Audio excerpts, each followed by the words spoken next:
Por que a maioria das pessoas não tem resultado na bolsa? Fala investidor, eu sou João Pedro Souza do Mente Milionária e neste vídeo eu vou te explicar por que a maioria das pessoas não tem resultado na bolsa. E você vai sair aqui desse vídeo preparado para ter resultado na bolsa se você ficar até o final e aplicar tudo que você aprender. Quando eu comecei lá em 2019, o que eu mais ouvia das pessoas era a possibilidade de ganhar dinheiro comprando e vendendo ativos na bolsa. Bastava comprar e esperar subir que você fazia a venda e o lucro caía na hora na conta da corretora. Mas não podia ser tão simples assim, né? Para você saber qual ativo tinha um potencial de valorização num curto espaço de tempo, era necessário analisar gráficos, entender o conceito de topos e fundos e analisar tendências de mercado. Mas a verdade é que tudo isso exige anos de conhecimento e dedicação quase que em tempo integral, para acompanhar ativo por ativo, e eu não estava a fim de passar o dia inteiro na frente da tela do computador, olhando para gráficos. Para a maioria das pessoas, isso é praticamente a mesma coisa que cassino. É apostar naquilo que você acha que vai subir. Mas no fundo, você não tem certeza. E é assim que a maioria das pessoas conhecem a Bolsa de Valores, através do day trade. E operando dessa forma, você age por pura especulação e acaba perdendo seu tempo e dinheiro. Depois que eu me convenci que tentar adivinhar quando uma ação ia subir ou ia cair era cassino, especulação, eu resolvi adotar uma estratégia chamada no mercado financeiro de buy holding, que em tradução livre significa comprar e segurar. Consiste em escolher boas empresas, comprar as suas ações com a real intenção de virar sócio dela e carregar essas ações por longos anos. E só vender caso a empresa perca os fundamentos que fizeram você comprar essa ação. Como agora tudo parecia mais fácil, lá em 2020 eu tive uma brilhante ideia de comprar uma ação de cada setor da economia. Eu lembro que comprei ações de bancos, commodities, saúde, educação, varejo. Saí comprando uma ação de cada setor para garantir que eu obtivesse uma boa diversificação. Só que aí foi onde a porca torceu o rabo, porque eu deixei de olhar os fundamentos da empresa e foquei somente em escolher uma ação de cada setor diferente. E é lógico que não deu certo, porque muitos setores como varejo, construção civil, commodities, por exemplo, são cíclicos e apresentam muita volatilidade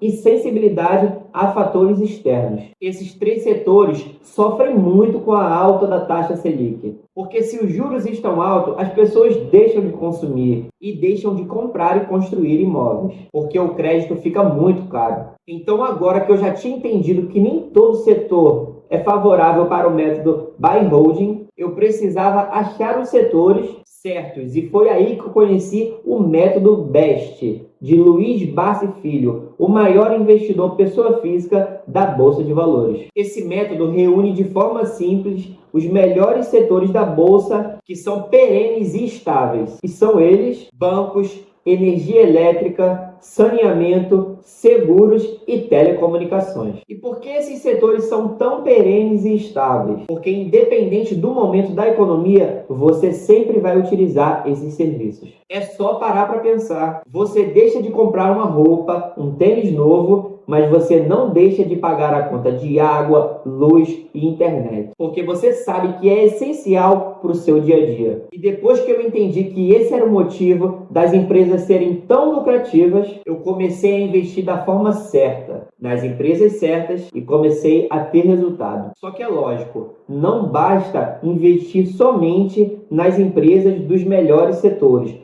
Você tem que fazer um filtro mínimo para poder estar investindo nessas empresas. E como filtro mínimo, de acordo com o método de Luiz Barsi Filho, eu utilizo que a empresa tem que pagar um dividend yield de no mínimo 6% ao ano. Porque afinal de contas, nós queremos empresas para o longo prazo, mas que gerem fluxo de caixa anualmente para a gente. E de preferência que paguem mais vezes ao ano. Se você escolher empresas com dividend yield acima de 6%, ROI acima de 10% e um PVP próximo de 1, você já vai estar num excelente caminho. Você também pode analisar um indicador chamado PL, que significa preço sobre lucro. Só que esse indicador, para você saber se ele está no nível bom ou não, é importante você olhar setor por setor e olhar a média histórica daquela empresa. Se você comparar e ver que, por exemplo, uma ação costuma negociar historicamente a um PL médio de 7 e atualmente ela está a um PL médio de 5, isso pode ser um sinal que ela está mais barata. E para finalizar o PL é como se fosse a quantidade de anos que vai demorar para você reaver o investimento naquela ação. Então, quanto menor o PL, melhor. Da mesma forma, o PVP significa preço sobre valor patrimonial. PVP acima de 1 significa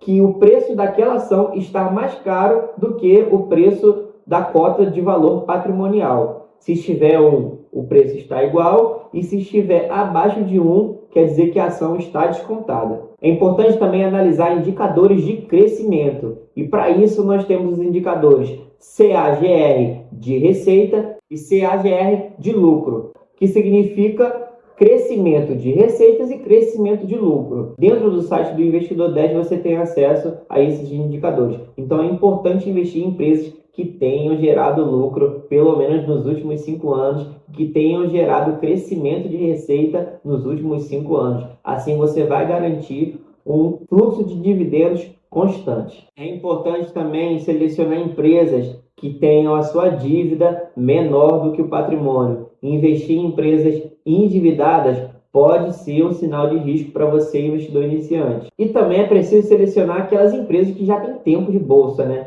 Aquelas empresas pelo menos com 10 anos ou mais de bolsa. Então é isso, pessoal. Recapitulando aqui, você vai ter que selecionar empresas dos setores bancários, energia elétrica, saneamento, seguros e telecomunicações. Depois que você pegar essas empresas desses setores, você vai olhar se ela está com PVP próximo de 1, se ela está com PL abaixo do setor dela, das outras empresas do setor dela, e abaixo do PL histórico dela. Você vai observar se ela paga pelo menos 6% de dividendo ao ano. Você vai observar se a recorrência desse dividendo é boa. Você também vai ter que observar se ela possui uma dívida menor do que o patrimônio líquido dela, e assim você vai minimizar bastante os seus riscos dentro da Bolsa de Valores. Só que você tem que lembrar que esse é um projeto para anos da sua vida, 10, 15, 20, 30 anos. E é importante que você faça aportes mensais